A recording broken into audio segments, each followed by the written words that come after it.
예, 오늘 본문에 있는 예수님의 말씀을 특별히 지상명령이라고 하기도 합니다. 지상명령, 명령인데 지상명령이라는 거예요. 여기서 지상이 무슨 뜻이냐면 땅 위에 있다 이런 뜻이 아니라 이를 제자의 위상자. 그래서 가장 지극히 높은 명령이다. 그래서 이 명령의 수여자가 누구냐면 제자들이잖아요.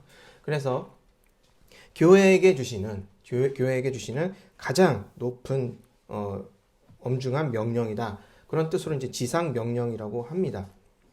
자, 이 지상 명령이라는 것을 그래서 단순하게만 보면다면 이런 문구가 눈에 들어오잖아요. 어디죠? 그 모든 족속으로 제자를 삼아 세례를 주고 가르쳐 지키게 하라. 그래서 이 모든 족속에 이 초점을 맞출 수가 있어요.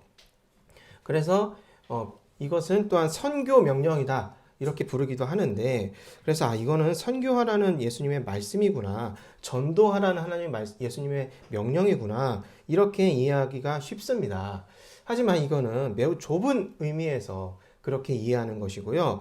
이 본문을 꼼꼼히 살펴보면은 예수님의 이 말씀이 바로 우리가 살아갈 때 세상을 보는 관점과 또 세상을 대하는 태도를 의미한다는 것을 알 수가 있습니다. 자, 우리 천천히 살펴보도록 할게요. 자, 19절에서 예수님의 말씀을 보시면 일단 이렇게 말씀하셨어요. 너희는 가서 모든 족속으로, 그러니까 모든 족속으로 가라는 거예요.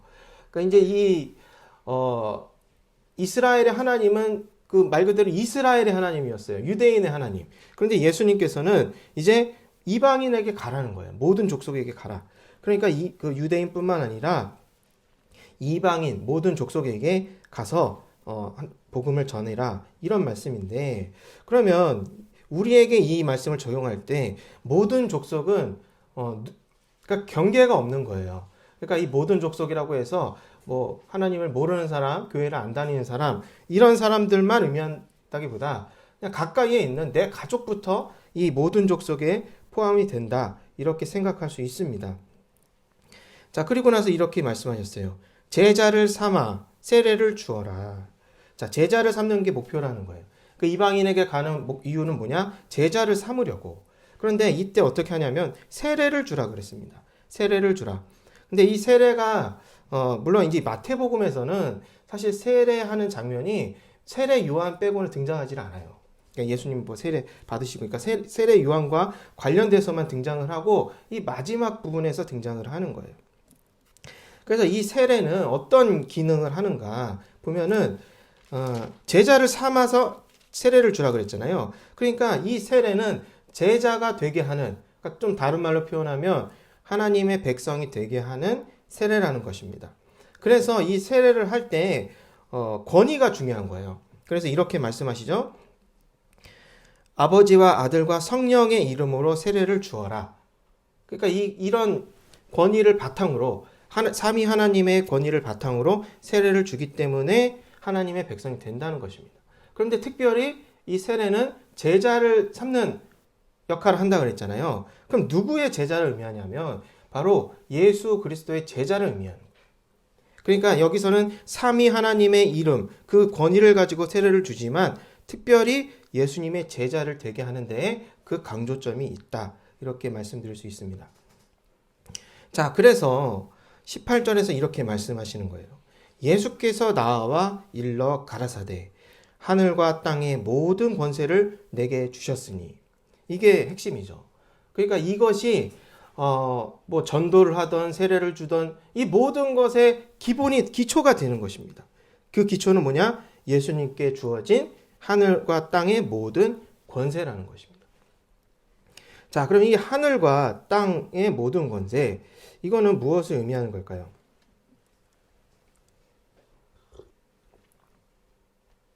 자, 예수님께서 자, 이 누가복음하고 마태복음도 이렇게 우리가 이제 공관복음서라고 하는데 지금 우리가 마태복음의 가장 마지막 부분을 읽고 있잖아요.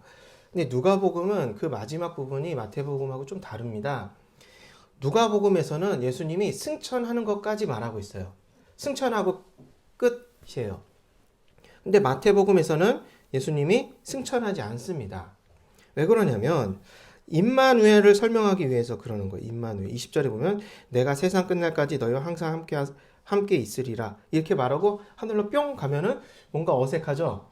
그죠? 그러니까 이 의도적으로 이렇게 편집을 한 거예요. 누가복음은 다른 이유로 예수님의 승천까지 이렇게 기록을 한 것이고, 마태복음은 승천은 제외하고, 그러면 승천을 제외한다는 건 어디에 초점을 두는 것이냐면 바로 이 명령을 수행하라, 지켜 행하라, 이거를 강조하기 위해서 승천 부분을 뺐다는 것입니다.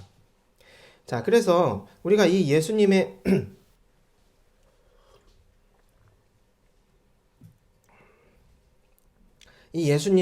이 말씀을 수행하는 데 있어서 이 예수님의 권세가 중요하다고 말씀을 드렸잖아요. 그런데 그래서 이 권세를 이제 바르게 이해해야만 이 말씀, 예수님의 명령을 바르게 순종을 할 수 있다. 이거를 말씀드리려고 하는 거예요. 그럼 이 권세라는 것은 무엇이냐? 이 권세라는 것. 자, 이 권세라는 것을 살펴보려면 예수님의 죽음과 부활을 이해해야 하는 거예요. 왜냐하면 예수님께서 갖게 된 이 하늘과 땅의 모든 권세라는 것은 결국 그 십자가에서의 온전한 순종과 그리고 죄와 죽음을 이기고 부활한 그 공로로 인해서 얻어진 것이기 때문에 그런 것입니다. 제가 부활에 대해서 전에 말씀을 드릴 때 이렇게 말씀을 드렸어요. 참 사람으로서 예수님께서 죽으시고 부활하신 것이다. 이것을 아는 것이 중요하다고 말씀을 드렸습니다. 왜냐하면 여기서 이렇게 오해할 수 있거든요. 당연히 예수님은 하나님이니까 처음부터 하늘과 땅의 모든 권세를 갖고 있었던 거 아닌가? 이렇게 생각할 수 있습니다. 물론 예수님의 하나님이라는 면을 보면은 그 말이 맞아요. 원래 하늘과 땅의 모든 권세가 있었던 거예요. 하지만 참 사람으로서 하늘과 땅의 모든 권세를 받았다. 이거는 뭐냐면 죽음과 부활로서 이 권세를 받았다는 거예요. 그렇게 함으로써 참 사람으로 받았다는 것은 사람의 대표로서, 그러니까 두 번째 아담으로서 그렇게 인류를 위해서, 우리를 위해서 그 공로를 함께 나누기 위해서 그렇게 하셨다라는 것입니다. 제가 오늘 좀 긴장을 했나 봐요. 제가 지금 엄청 꼬이고 그러는데 왜 오늘따라 왠지 더 긴장이 되는 것 같은데, 제가 한번 이 순서가 꼬이니까 좀 당황을 하게 돼서 죄송합니다. 이렇게 말씀을 드려야 제가 또 긴장을 풀기 때문에 좀 죄송해요. 좀 양해 말씀 부탁드립니다. 오늘따라 그러네요. 자, 다시 정신 차리고 말씀을 이어가면요. 자, 먼저 장소를 한번 살펴볼게요. 장소가 이 말씀하시는 그 장소가 어디냐면 산입니다. 산. 그걸 보시면 어디죠? 첫 구절에 16절에 보시면 11제자가, 11제자로 딱 가슴 아픔 느껴지십니까? 11제자에서 원래 12제자였는데 유다가 죽었죠. 그 11제자가 갈릴리에 가서 예수의 명하시던 산에 이르렀다. 이 장소가 산이에요. 그런데 예수님이 그냥 우연히 저기 가다가 저기 정발산에가 모여 있어? 이렇게 말씀하신 게 아니라 명하시던 산. 예수님께서 의도적으로 장소를 정하신 거예요. 그 산에서 우리 만나자, 모여라. 그래서 산에 모인 것입니다. 그러면 왜 장소가 산인가? 우리가 성경에서 산 하면 먼저 떠오르는 산이 있어요. 그 산이 뭐냐면 바로 신의 산입니다. 신의 산. 그 이후에도 산이 많이 등장을 하는데 신의 산을 이해하면 그 산이라는 장소가 상징하는 게 뭔지 이해할 수가 있어요. 신의 산이라는 곳은 광야에 나온 이스라엘이 하나님과 언약식을 맺은 그 장소였습니다. 결혼식을 하는 것과 똑같아요. 그 산에서 언약식을 하고, 그리고 하나님께서 그 이스라엘 백성에게 십계명, 율법을 주셨어요.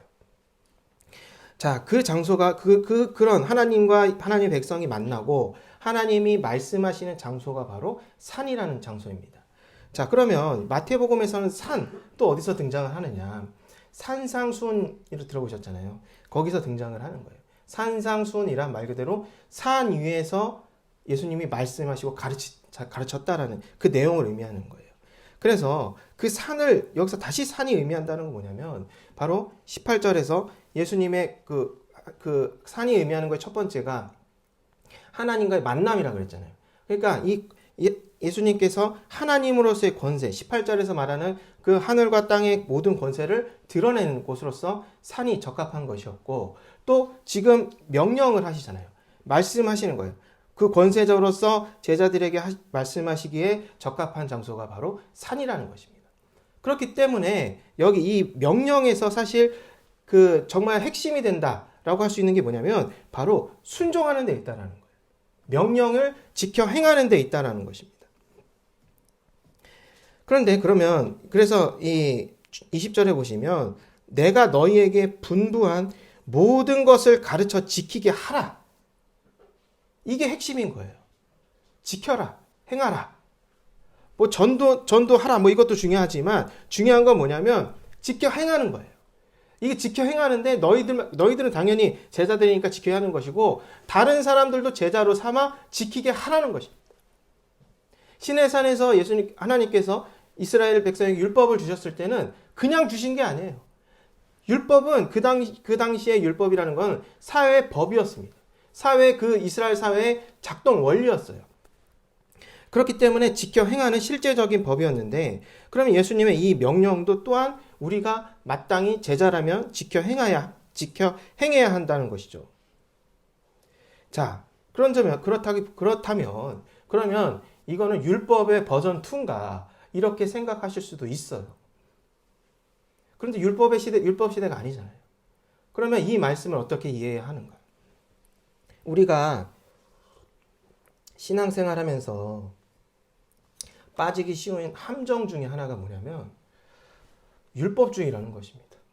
율법주의라는 말이 적당한지 모르겠지만 우리가 보통 율법주의라고 이해하는 그 의미는 뭐냐면 도덕적인 잣대로 막 정죄를 하는 거예요. 도덕적인 잣대로 막 판단을 하는 거예요. 판단하고 정죄하고. 그죠? 그래서 어떻게 돼? 자기 의의가 쌓이고 나는 저 사람보단 더 낫지. 뭐 이런 그죠? 생각을 갖게 하는 그런 것을 제가 지금 율법주의라는 의미로 말씀을 드리려는 거예요. 신앙생활을 오래 하다 보면은 뭐 오래 하든 안 하든 사실 이 율법주의라는 함정에 빠지기가 쉽습니다. 그런데 이제 그렇게 율법으로 판단하고 정죄하는 시대가 아니라는 말이에요. 그러니까 예수님의 의도는 그렇게 지켜 행하라는 뜻이 아닌 것입니다. 그래서 이 말씀을 순종하는 것이 가장 핵심이 되지만 그 말씀을 순종하기 위해서 여기서 두 가지를 이해해야 해요. 첫 번째는 뭐냐면 하늘과 땅의 모든 권세라는 것입니다. 하늘과 땅의 모든 권세는 뭐냐? 말 그대로 하늘과 땅, 이거는 온 세상을 의미하는 거예요. 온 세상을 의미한다. 온 세상을 의미한다는 건 뭐냐면요. 우리 말로 다르게 표현하면은 교회 안이나 교회 밖이나 똑같다. 하나님이 모두 그 다스리고 통치하신다는 뜻이에요. 우리가 율법주의라는 함정에 빠지는 이유 중에 하나가 뭐냐면 이 종교 생활을 하기 때문에 그래요. 교회 안에서만 하나님의 권세를 인정하기 때문에 그래요. 교회 밖에서는 그것이 내 무기가 되는 거예요. 칼이 되는 거예요. 그래서 다른 사람 정죄하고 오히려 관계를 망치는 그런 게 되는 것이죠.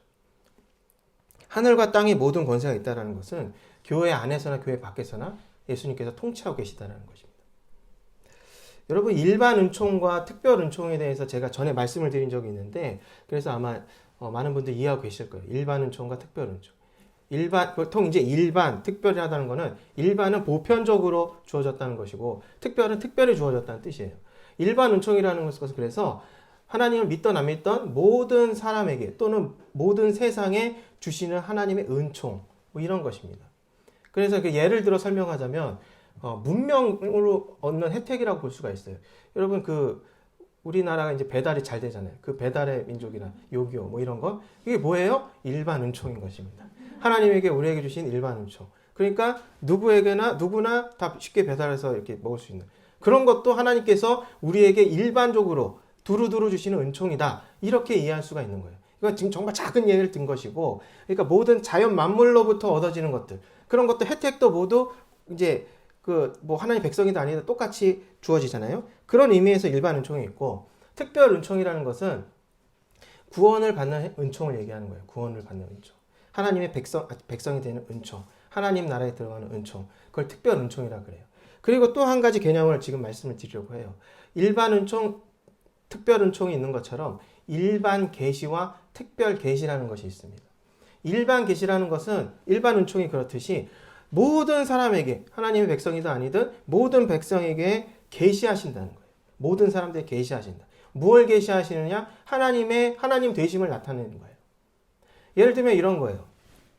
여러분 이제 위드 코로나도 되고 이제 좀 코로나가 잠잠해지고 언젠가 이제 뭐 먹는 약도 나오고 그러면 이제 좀 이제 활동을 많이 할 거 아니에요. 멀리 가기도 하고 해외 여행도 가고 그럴 거 아니에요. 그럼 우리가 뭐 물론 도시 뭐 이런 걸 경험하려고 가는 것도 있지만 좀 뭔가 멋진 자연, 풍광 이런 거를 경험하러 가잖아요. 그러면 그때 느끼는 감정이 뭐예요? 막 자연의 그 아름다움에 압도되잖아요. 그죠? 그러면 그런 것이 바로 일반 계시라고 할 수가 있는 거예요. 뭐냐? 그 자연 만물이 있다는 거. 또 저 광대한 우주, 끝을 알 수 없는 그 우주를 생각하면은 뭔가 뭐 경외함이 든다 그럴까? 뭔가 그 오묘한 감정이 들잖아요. 그런 것처럼 그런 것이 바로 하나님의 살아계심과 하나님의 통치를 계시한다는 거예요. 그런데 말 그대로 일반 계시이기 때문에 일반 계시, 특별 계시가 있다라는 것은 일반 계시에 뭔가 불충분한 게 있다라는 거예요. 그 일반 계시는 충분하지가 않아요. 어떤 면에서 충분하지 않느냐면 그러니까 우리를 하나님의 백성으로 되게 하는 그것으로 인도하는 데에 충분하지 않다라는 거예요. 그럼 그 역할을 뭐가 하냐면 특별 계시가 하는 거예요. 그러니까 일반 계시를 통해서 하나님이 살아계신다라는 것을 모든 사람들에게 보여주지만 그것만으로는 우리가 하나님의 백성이 될 수 없고 특별 계시, 그러니까 기록된 하나님의 말씀, 이 성경을 통해서 우리가 또한 성령의 조명하심을 통해서 우리가 내적 계시, 외적 계시, 내적 계시가 있는데 아무튼 이거 설명드릴 건 아니고 어쨌든 성령 하나님이 나를 깨닫게 해주셔서 하나님의 백성을 되게 하는 그 계시가 바로 특별 계시라는 것입니다. 제가 왜 이렇게 장황하게 말씀을 드렸느냐? 바로 이 일반 계시에 대해서 말씀을 드리려고 그러는 거예요. 일반 계시라는 것은 모든 사람이 볼 수 있는 거예요. 그런데 우리가 하나님의 백성으로서 또 예수 그리스도의 제자로서 보는 일반 계시는 믿음이 없는 사람이 보는 일반 계시와는 다르다라는 것입니다. 멋진 자연을 보면서 믿지 않는 자들은 우와 자연이 멋있다. 감탄은 똑같이 해요. 우와 멋있다. 그런데 와 멋있다 끝이에요. 믿지 않는 사람은 그걸로 끝이고 와 이런 참 보니까 힐링이 된다 뭐 이렇게 표현을 하지. 그렇지만 우리가 하나님의 백성으로서 그 멋진 자연을 보면 와 하나님이 진짜 살아계시는구나. 어떻게 이런 자연이 있을 수가 있을까. 참 이 많은 이 웅장한 이 자연 속에서 하나님이 다 섭리하고 계시고 그 속에 있는 많은 생명들을 돌보고 계시구나. 이렇게 깨닫게 된다는 거예요. 이해가 되세요? 똑같은 일반 계시지만 믿음이 있는 사람과 없는 사람이 보는 것은 그 관점이 다를 수밖에 없다라는 것입니다. 그럼 자연만이 그러겠어요? 자연만이 일반 계시에 속하겠어요? 그렇지 않습니다. 일반 계시라는 것은 그냥 내가 그냥 평범한 일상을 살아갈 때 알 수 있는 하나님의 계시라는 거예요. 직장 생활을 하든 뭐 어떤 사람을 만나든 어떤 뭐 사업을 하고 뭘 하든 간에 그 모든 세상 속에서 평범한 일상 중에서 하나님이 계시된다라는 거예요. 제가 이게 이렇게 말씀드리는 이유는 뭐냐면, 그래서 제가 서두에 말씀드리는 게, 예수님의 명령이 우리가 세상을 바라보는 관점과 태도가 될 수가 있다라는 거예요. 율법주의에 왜 빠져요? 왜 그러냐면, 되게 편협하게 생각해서 그래요. 편협하게. 지켜 행하라 그랬으니 이 말씀은 뭐 해외 선교다. 이것도 되게 좁은 의미거든요. 그게 아니라 이 말씀은 말 그대로 모든 민족이니까 당연히 우리 자신도 포함되잖아요. 모든 세상, 땅과 하늘과 땅, 그러니까 온 세상이잖아요. 그러면은 그냥 내 삶의 모든 것들이 다 해당이 되는 거예요. 그렇기 때문에 우리는 일상적인 삶을 살아가면서 그 안에서 하나님을 경험할 수 있다는 것입니다. 그러니까 이 말씀을 제자 삼고 세례 주고 너에게 가르친 것을 지켜 행하라는 이 명령도 어떻게 행해야 되냐면 교회 밖에서도 예수님이 통치하신다라는 것을 인지하고 순종을 해야 된다는 거예요. 이것을 인지하고 순종을 하느냐와 안 하느냐가 결과가 다를 수밖에 없는 거예요. 그냥 무조건 해야 된다. 그럼 뭘 해야 되냐는 거예요.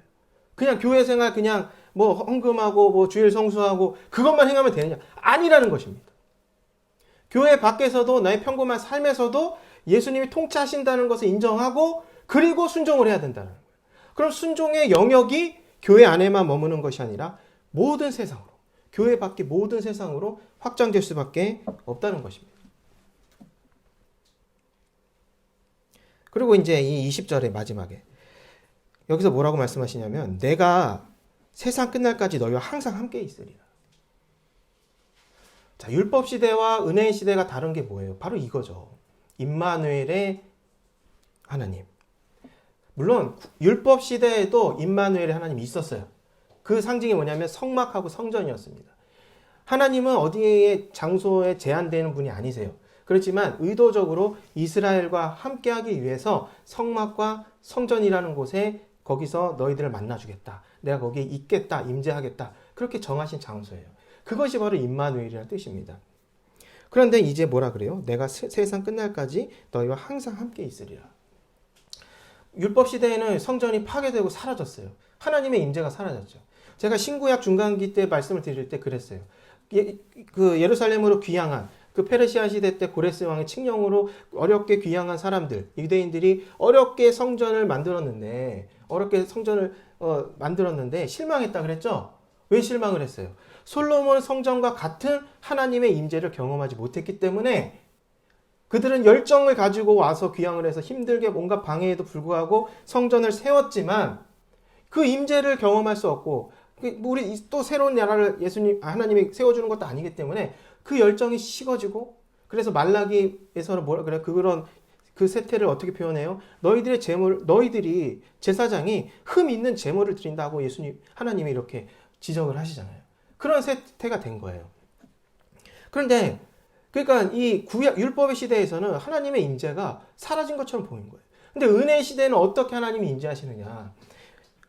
오늘 이제 그 마태복음에서 말하고 있지 않지만 결국에는 예수님이 이 말씀, 세상 끝날까지 너희와 항상 함께 있으리라는 이 말씀이 어떻게 이루어지냐면 성령의 내주하심으로 이루어지는 거예요. 성령의 내주하심으로 이루어진다. 그러니까 이 정리를 해볼게요. 예수님은 우리에게 명령을 하셨습니다. 내가 너희들의 가르친 것, 뭐 산상순이라든지 모든 말씀들을 지켜 행하라 그랬습니다. 거기에 전도도 포함이 되는 거예요. 그런데 지켜 행하라고 했는데 그 지켜 행할 때 반드시 염두에 둬야 될 게 뭐냐면 예수님이 하늘과 땅의 모든 권세를 가지고 지금도 통치하고 계신다. 이걸 첫 번째로 알아야 되는 것이고 두 번째는 임마누엘의 예수님이 지금 우리와 함께 계신다. 언제까지? 세상 끝날까지. 그러니까 지금도 함께 계신다. 이 두 가지를 염두에 두고 순종해야만 우리가 율법의 시대와 다르게 율법주의라는 함정에 빠지지 않을 수 있다는 것입니다. 그리고 온전하게 순종할 수 있다는 거예요. 제가 서두에 이 모든 족속은 우리 가족까지 포함된다 그랬잖아요. 저도 이제 이 설교를 준비하면서 그런 점을 많이 생각해 봤어요. 물론 우리 시대가 막 전도가 막 활발하게 막 활성화된 시대는 아니잖아요. 그러다 보니까 뭐 왜 밖으로의 전도보다 사실 이 가정 안에서의 어떤 신앙을 우리가 함께 나누는 것 또는 내 가족 전도하는 것 이게 가장 우선적인 과제처럼 될 수가 있겠다는 생각이 들었어요. 제 아들이 지금 7살입니다. 제 아들이 7살이고 지금은 예배를 잘 드립니다. 잘 따라하고 율동도 잘 따라하고 그래요. 그런데 저도 그랬어요. 그리고 많은 지금 제 세대, X세대 아무튼 40대 이런 사람들도 어릴 때 교회 다닐 때는 다 그랬어요. 그런데 그러니까 지금부터 한 40년 전에 교회를 다니던 교회 학교 학생들이 지금 어른이 됐잖아요. 근데 교회를 안 다니는 사람도 많이 있단 말이에요. 정말 많이 안 다녀요. 그러니까 근데 그들이 어릴 때는 또 열심히 다녔단 말이에요. 그럼 그 차이가 뭐냐? 어릴 때 뭐 다윗과 골리앗 이야기 이런 거 들은 거 중요합니다만 결국에는 믿음이라는 것은 자기가 깨달아야 되는 것이거든요. 이해가 되세요? 그렇기 때문에 어릴 때 교육하는 것도 중요하지만 어느 순간에는 내가 하나님을 인정하고 내 믿음을 갖게 되는 그런 자기 결정, 자기 신앙 고백 이게 필요하거든요. 그러니까 저도 제 아들이 믿음을 갖는다 또는 성인이 되어서도 교회에 출석을 한다 이거를 확신할 수가 없는 거예요. 자신이 없다는 게 아니라 그거는 제 어떤 능력 이상의 문제라는 것이죠. 왜냐하면 본인이 선택해야 되는 문제이기 때문에. 그렇지만 부모로서 또 가족으로서 그래 그거는 네 몫이야 할 수는 없잖아요. 네가 알아서 해야지 뭐 이렇게 할 수는 없잖아요. 왜? 안타까우니까. 뭔가 같이 공유를 하고 싶으니까. 그래서 어떻게 해요? 잔소리하고 온갖 그 좋은 말로 회유하고 돈도 쓰고 뭐 이러면서 하는데 그것보다 더 중요한 게 분명히 있다고 봅니다. 뭐냐? 이 이방인과 같은 내 가족을 어떻게 해야 돼요? 제자 삼아야 돼요. 근데 제자 삼는데 순종해야 되잖아요. 이거 지켜 행하는 거잖아요. 이거 순종하는 거잖아요. 그러면 어떻게 해야 돼요? 지혜가 필요한 거예요. 내가 믿음을 부여 넣을 수는 없어요. 믿음을 주입할 수가 없죠. 그건 내 능력이 아니니까. 그런데 도와줄 수는 있어요. 그 도와주는 것에 지혜가 필요하다는 거예요. 포인트가 여기에 있는 거예요. 이 지혜라는 것은 뭐냐면 첫 번째로 하늘과 땅의 모든 것에 예수님께 통치하신다. 이거를 인정하는 태도가 반드시 필요합니다. 이거는 뭐냐면 일반 계시의 영역, 그러니까 내 가족의 일상적인 삶에서도 예수 그리스도가 통치한다는 것을 인정한다는 뜻이에요.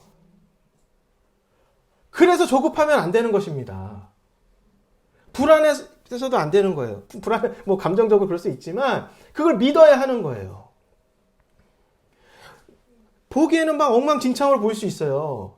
내 가족의 어떤 삶이 도무지 막 답이 없고 도무지 얘는 하나님 안 믿을 것 같고 전혀 방향이 다른데 생각이 완전 삐뚤어졌는데 이렇게 생각할 수 있겠지만 그 영역에 누가 계세요? 누가 통치하고 계세요? 예수님이 통치하고 계시는 거예요. 그렇게 순종을 하는 거라고 제가 말씀을 드리고 싶은 거예요. 그럼 어떻게 돼요? 인정을 해야 되죠. 인정을 해야 해요. 상대방의 삶을 인정을 해야 돼요. 상대방의 생각을 존중해야 해요. 정답을 가르쳐 주고 싶은 마음은 압니다. 저도 그런 마음이 있습니다만 그것도 그죠? 할 만할 때 하는 거죠. 다리도 뻗을 만할 때 뻗는 거죠. 상대방을 인정하고 존중하면 상대방이 못 받아들일 것 같으면 강요해서는 안 되죠. 왜 나는 옳은 말 하는데 너는 못 받아들여? 이런 태도로 말하면 안 되죠. 왜요? 예수님이 통치하고 계시니까 우리가 예수님의 역할을 대신하려고 하면 안 되잖아요. 그렇게 순종하는 것이다 라고 말씀을 드리고 싶습니다. 우리 가족을 전도하는 것은 하나의 예로 말씀을 드린 거예요. 그 밖에 모든 영역에서 우리가 믿지 않는 사람을 만나도 상대방을 존중해야 돼요. 싸울 이유가 없어요. 뭐 종교적인 문제, 문화적인 문제, 뭐 옳고 그름, 정의, 뭐 도덕 이런 문제로 뭐 물론 싸워야 될 다투고 뭐 이럴 문제도 있겠지만 기본적으로 상대방의 문화와 말과 행동을 존중해야 하는 것입니다. 그리고 내가 할 수 없는 영역은 예수님이 통치하고 계시다는 걸 믿어야 돼요. 제가 마지막으로 17절을 보고 끝낼게요. 17절에 보니까 예수를 배웠고 경배하나 이 제자들이죠. 제자들이 예수를 배웠고 경배하나 오히려 의심하는 자도 있더라. 제자들 11제자가 모였는데 그 중에 일부는 의심했어요. 근데 의심할 만해요. 왜? 이 사람들은 짧은 시간 안에 너무 큰 일을 많이 겪었거든요. 갑자기 예수님이 끌려가서 십자가에 죽임당했죠. 제자들은 뿔뿔이 흩어졌죠. 어쩌나 저쩌나 우리 잡으러 오면 어쩌나 막 두려움에 떨고 있는데 갑자기 예수님이 부활했다는 얘기 듣고 저 산에 모여 이러는 거예요. 저 같아도 의심될 것 같아요. 이거 사실이야? 이거 함정 아니야? 우리 잡으려는 함정 아니야? 온갖 생각이 다 들 것 같아요. 그래서 의심할 수 있는 거예요. 그런데 예수님이 이걸 문제 삼아요? 너희들 왜 의심해? 아니에요.